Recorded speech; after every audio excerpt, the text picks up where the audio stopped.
Welcome back and thank you for staying with us. I'm now joined in the studio by lecturer of physics at Makerere University, Gwenon Sinanasipo, who will help us clear some of the air around lightning, some of the myths, and also give us some insight and most importantly tips on how to protect ourselves from this weather phenomenon. Welcome to the Thank you, Fahad. Sadly, under unfortunate circumstances. So let me begin by asking, we've seen various people in those reports talking about the need for lighting alerts and things like that. But from a simple man's point of view, an individual, how best can people protect themselves from lighting? To begin with, any installation that is concerning like a school, any facility that will be housing many people, it is paramount that you have to have a lighting conductor on those buildings. That one has no question about it. That's the only first thing you can do in order to prevent the lightning. Second, you must make sure that if it is raining and there are thunderstorms, you do not take any shelter under the tree. The principle behind is that as the tree attracts the lightning, you as a person who is under this tree, you are the alternative, the best alternative, because human beings attract, they conduct easily than the tree will do.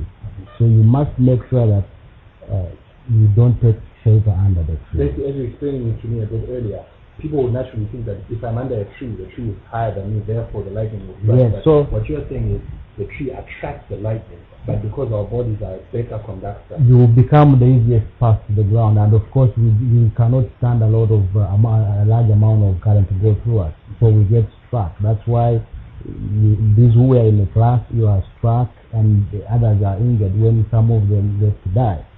Now the other part is these children should at least put on some shoes. I know that it's something controversial, but they can even put on 3 parts, at least to be safe from the cement, and then not to be the easiest path to the ground.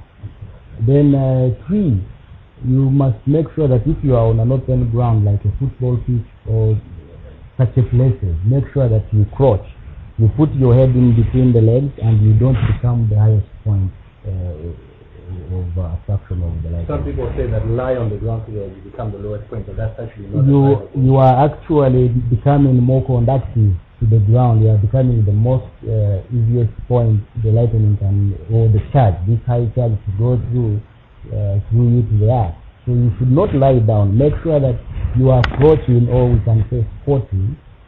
Be as low as possible, but do not make contact with the earth. The people who drive, they are safe, because the car, by the time, since the lightning happens in a microsecond, by the time this charge distributes all over the whole body of the car, then already gone. Everything has stopped. Some people have been asking, why are we seeing these lightning strikes in rural areas or rural schools?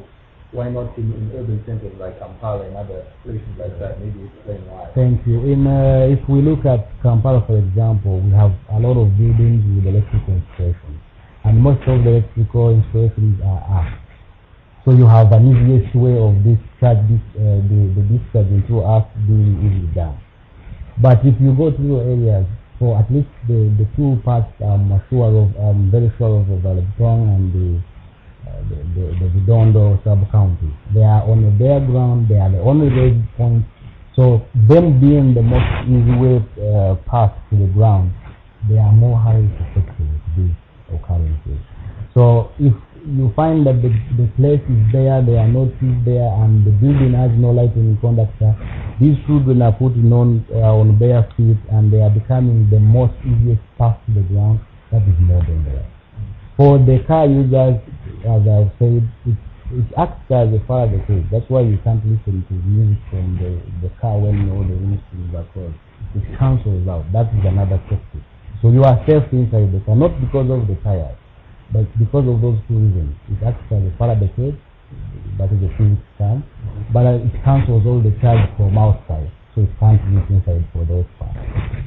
The tires are rubber, yes, but that's not the reason. The other one is the distribution of the charge around the car, and then you are able to be safe inside. This is the momental occasion that just happened in the first place.